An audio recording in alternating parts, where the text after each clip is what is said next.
Hi all, welcome and welcome back to my channel. In this video, I'm going to share a mind-boggling story with you out of Pensacola, Florida. The police say began with a horrific murder and led them on an investigation that took an even darker turn just days later. But before I begin, I'd like to take a moment to ask you to consider liking this video and subscribing to my channel if you haven't already. I always forget to ask on my videos, but it will really help my channel grow, and I'd really appreciate it. Now, back to this unbelievable story, with a twist that even shocked the police. On Friday, August 11th of 2023, around 1:30 p.m., Pensacola police say they received a 911 call for a shooting that was occurring at the Home Depot on Davis Highway. When they arrived on scene, they found 3 people shot, 1 deceased, but no shooter. Witnesses inside the store informed police that a man was seen talking to one of the employees. Then he pulled out a gun and shot her, killing her. 2 other employees working in the same aisle were also reportedly shot as they tried to run away from the shooter, who reportedly fled the store after the attack. A short time after the shooting, police say they received another call. This time, it was from the shooter. He was at a restaurant down the street from the Home Depot, and he was ready to turn himself in. Police arrested 20-year-old Keith Agee and charged him with the murder of 18-year-old Brooklyn Sims, the mother of his 2-year-old daughter. At the time of the brief press conference held shortly after the shooting that I'm about to play for you, police said they had no motive for the shooting yet, but they would soon. An hour ago, we got a call that there was an active shooter inside Home Depot. Obviously, we had a rather large response assisted by Pensacola Police Department, Florida Highway Patrol. What we found when we got in there is we do have 1 confirmed victim, 1 deceased confirmed victim. We're still trying to figure out if we had any more victims. I can tell you that the suspect in this case was broadcast over the radio, and then he called the Pensacola Police Department from the Mellow Mushroom, a restaurant on Bayou Boulevard, and then he turned himself in. So right now we have 1 deceased victim inside the Home Depot, and we have 1 suspect in custody en route to the sheriff's office. Any idea what led up to it? No, we're still trying to piece all this together. All we know is that we had a single male suspect. Again, at least 1 individual was deceased inside the store here, and we are looking at the potential there might be another that had already gone to the hospital. So all I know now is the suspect is in custody. He will be charged obviously with murder, and then we are looking to see if there's any other victims. Okay, so you said he turned himself in from the Mellow Mushroom? Correct. We obviously were looking for him. We had broadcast a description of this individual, and then he calls 911, he calls law enforcement, tells us where he's at, and then he surrendered. Again, that individual right now is in custody, and he is en route to the Escambia County Sheriff's Office. Okay, when I arrived on scene, there was a Cadillac Escalade over here by the Discount Tire that someone had pulled over, and they had the driver in custody, but they shortly let him go. Do you know why that was? I would imagine that when we first get here, we're looking at potential suspects, and we stop people from leaving at a high rate of speed. I don't know the particulars on why that individual stopped, whether it was related to this incident or not. All I can tell you is that the murderer is in custody. He is en route to the sheriff's office, and we do have one confirmed deceased individual here at the Home Depot, and we have an unsubstantiated report that there may be 1 other at a local hospital. And is the victim male, female? Can you divulge that? It looks to be a female victim inside Home Depot. Was it an employee or customer? Do you know? It looks to be an employee, a contract employee with Home Depot. Okay. Do you know if the suspect was also an employee? Yeah, I don't have information, that much information. All I can tell you is, again, obviously we had at least 50 members of the sheriff's office, probably dozens of assisting agencies. We quickly surrounded the store, and then we cleared the store. At the same time, tried to provide first aid to the victim, but also at the same time looking and putting out a description of the suspect himself. So now are you just interviewing witnesses, collecting evidence, and processing the scene? Yeah, obviously we need to make next of kin notification. Obviously our hearts and prayers are with the victim at this point, the victim's family. We are working on that now. Again, we still have this as an active crime scene. Our crime scene unit has arrived and they're doing their work. Again, we're trying to figure out the motive, and then our investigators are going to talk to the suspect as we speak. Okay. Right. Anything else you want to add at this time? No, again, we responded within, really quickly. I want to say I must appreciate the assistance of our surrounding agencies, Pensacola Police Department and the Florida Highway Patrol. There is no longer a threat to the community. We do have the suspect in custody, and we're now working the crime scene. All right, thank you. According to WEAR News 3, Sims family members spoke to them about the relationship between Sims and AG and said there were problems with DV, starting when Sims was pregnant.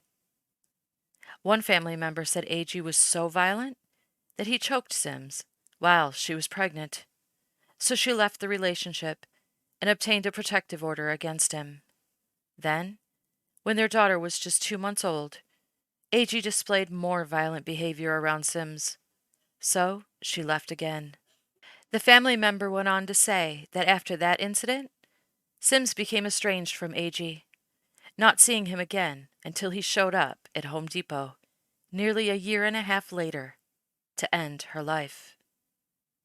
What was Keith AG doing for the year and a half that Brooklyn Sims was raising his daughter as a single mom? I'm glad you asked. Because according to news reports, he allegedly moved on to abuse other women who he was in relationships with. WEAR News reported, quote, other women described similar menacing and threatening behavior in 2 separate protection from abuse orders filed against AG earlier this year. One woman wrote in her petition to the court that AG pushed her, stomped on her, and destroyed her property. She said he was also threatening to shoot her mother. Unquote.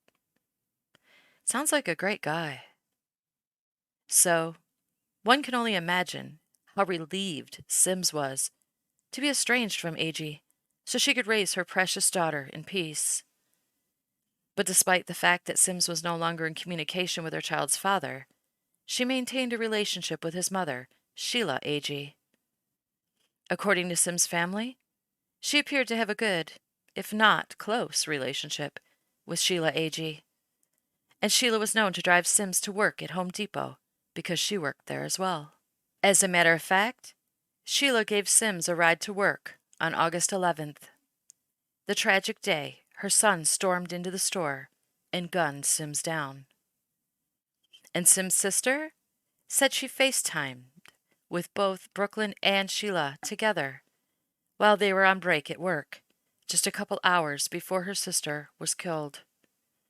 She told the news that they were laughing and talking and planning an outing to take Brooklyn's daughter Casey to the splash pad over the weekend.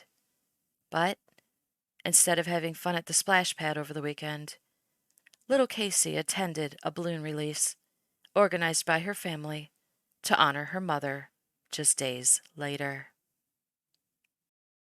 Loved ones honored that young woman whose life was tragically cut short Friday afternoon by gunfire at an Escambia County Home Depot. This evening, they gathered at Davis Park in Citronelle to remember Brooklyn Sims as a loving mother with dreams for her daughter. We give thanks for the life of young sister Brooklyn Sims. Lord, we thank you for the 18 years that she shared with each and every one of us. Moments of prayer were lifted up to remember the life of 18-year-old Brooklyn Sims. Her personality, the way she could make you laugh. She could walk in a room and not say anything and just light up the whole room. Pink and purple balloons, her favorite colors, floated into the sky as loved ones remembered her time on Earth. We love you, bro. I felt like I let my sister down, like I couldn't protect my little sister. And it's crazy because tomorrow my birthday. So it was just like, it's a lot. It's a lot to deal with. Big brother Breland Carter wishes he could have stopped the bullets that ended her life while she was working Friday. He's now focused on the 2-year-old daughter his sister leaves behind, little Casey. Look, Casey, look. Took the chance away from my niece to know her mother and know how amazing of a person she was. We're told it was the toddler's father, Keith Agee, who shot and killed her young mother. A friend and coworker who was grazed by a bullet during the shooting says there were undertones of domestic violence between the couple. The first time he did it, it was never okay. So, I mean, I wish things would have went differently. I wish maybe he could have got some type of help and things wouldn't have went this far. I wish it just could have not went this far, because now it's just senseless. Family members also knew of the pair's troubles. When it first occurred, I was aware, and then there was a hiatus, so to speak, because she took him to court, did the steps she had to take to make sure he was out of her way, and somehow or another this ended up being the result of everything that's going on. How he was even out to be able to do something like this, I don't know. In my opinion, I feel like it was if I can't have you, no one can have you, because the last time I talked to my sister, she just wanted to be a good mother, raise her daughter. She was looking to start her job, get her an apartment. While Brooklyn Sims may be gone, her brother tells us her spirit lives on in the little girl she leaves behind. When we gathered after it happened and everybody was there and she didn't see her mom, she knew. But one thing about my niece, she a split image of my sister, so seeing her laugh and smile, it's a big help. It's a big help. It won't bring my sister back, but it helped me cope. Several people at tonight's vigil confirmed that the couple had arguments. They told us she'd been trying to co-parent with Agee before he ended her life Friday afternoon. Sheila Agee was also seen attending the balloon release, no doubt to offer comfort and much-needed support to Brooklyn's grieving family. But as she was playing the role of the grieving and supported grandmother, the Pensacola police were going through her son's phone and realizing their investigation into Brooklyn's death was taking an even darker turn. They retrieved text messages sent back and forth between Keith and Sheila Agee prior to the shooting, about the day of the shooting, that had been deleted, that suggested their suspect's mother was not the grieving, comforting, supportive grandmother she was pretending to be. I'm going to read the texts as the police released them, but I won't fill in anything they blanked out, and because there's so much profanity, I'll be using letters instead of some of the words. The text messages start with Keith saying S blank. Ain't do none but cost me money and gave me a blank. I'm fin just shooter. I know, I hate that for daughter in parentheses. But like I said, I can't take it. I don't give an F. No mo. Sheila. Okay. Sheila again. Okay. I'll call you and tell you MF. If you want to go to jail, I'll tell you when we get close. But if you don't come kill her, you a MFB. Sheila again. Don't call Nanny and tell her. She will try and talk you out of it. Keith. I ain't even gonna tell her why I left. I'm just say I'm going to the dentist. Sheila. Don't even go there. She won't know you left. Don't shoot at my MF car. I don't want to die. Keith. I'm not. Sheila. Wait till I put her out. Keith. I was going to wait till she got out. Sheila. Okay. Keith. But that's another thing. If she don't get out that car, Mama, and I have to drag her out, or can't, I'ma ask you to step out, 'cause I'm open the door and just shoot her. Sheila. As long as you don't shoot me. Sheila again. Hell, if you're getting off work now, I'll give you the address here, and you can ride over here and do it, so you don't have to do it in front of daughter, in parentheses. Keith. Send it to me. Sheila. We just in Pensacola. Keith, I'm on the way. Send it. Sheila, hold up. Let me get it. Erase the texts because I don't want anyone to know. I don't want nobody to know I was texting you, you stupid ass. Keith, I already deleted mine. Trust me, I ain't gonna say S about us even talking today. Keith, what's the address?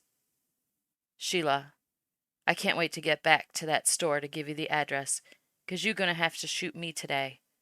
I done told you about cussing me. Keith, all I want is that address, Mama. I'm done talking. I done talked enough. I know what's gonna happen, and I'm okay with that. I done already been thinking it through, and this is the only way for me. I don't know why you so quick to start S with me, but again, must be scared of Brooklyn or some. I don't know. Keith, again. She gonna be on the floor, right? Sheila, waiting on you. Keith, I'm saying I'm gonna have to find her in the back or something?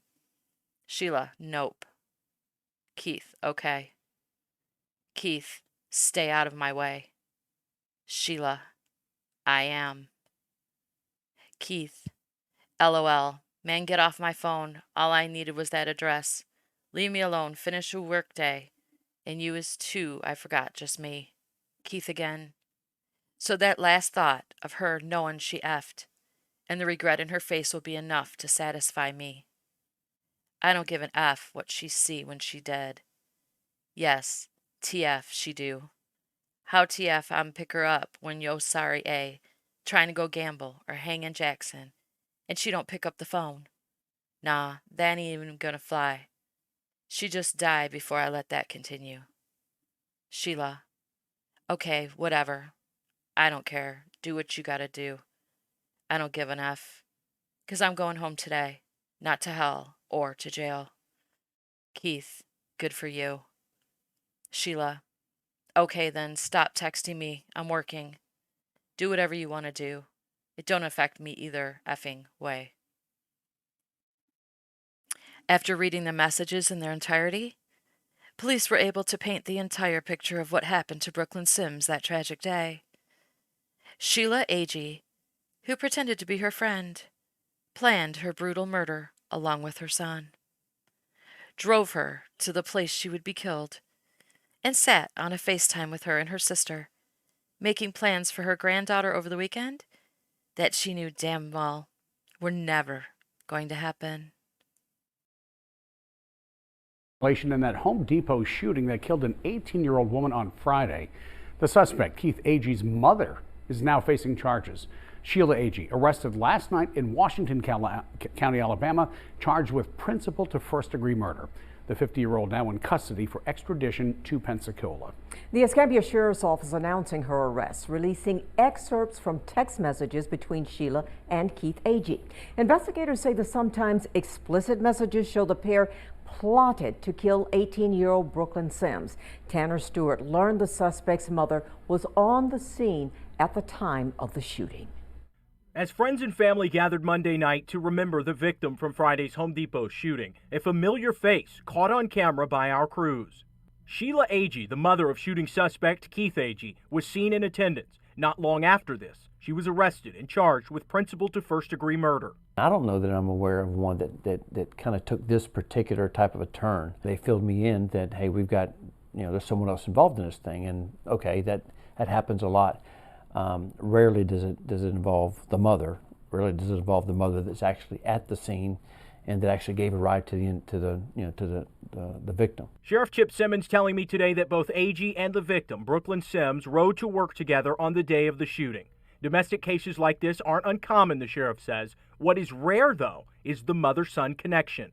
His mother was apparently at the store. His mother was also employed, the victim in this case. And again, as they started to tell me what these text messages said, I was in disbelief. I cannot believe that this individual was not just cooperating with her son, but also appeared to be arranging it, helping him out, and letting him know exactly where he needs to go. Keith Agee said he was going to kill Sims. Agee telling his mother in a text, "I can't take it," expletive. According to Sims family members, the two had been involved in a rocky relationship. Sheila Agee appeared to egg on her son. One text says, quote, "If you don't come kill her, you a." Another reads, "I'll give you the address here, meaning Pensacola, and you can ride over here and do it so you don't have to do it in front of your daughter." The apparent plan? To get Sims in Sheila Agee's car. This text reads, "Don't shoot at my car. I don't want to die. Wait till I put her out." Telling her son she doesn't care what he does, just quote, "Don't shoot me." The messages continue, with each telling one another to delete the text, with Sheila saying, "Hold up, let me get it erased, the text, because I don't want nobody to know I was texting you." Deputies were still able to recover and share some of them. Is there one message that really set things apart? I think the one that gets me is don't shoot at my car. You know, I'm gonna be in my car. Don't be careful. Don't shoot my car. Don't shoot me. And he says I won't. You know, it's just that cold reality of what you're reading. You know, and the intent that was involved there. I think that's really the most shocking part. Police found their motive and found that their suspect's mother egged him on. Sheila Agee was arrested shortly after the balloon release and charged with principal to first-degree murder. The shock and betrayal Sims' family had to feel after finding out Sheila helped, I can't even imagine. I hope she and her son both pay for what they did. They left a family broken and a 2-year-old without her parents. Pure evil. I'll be praying for their family to find the strength to get through this. And if you have any prayers to spare, they sure could use them. As always, thank you for taking the time to listen to Brooklyn's tragic story. I appreciate it. Stay safe out there, and I'll see you on my next video.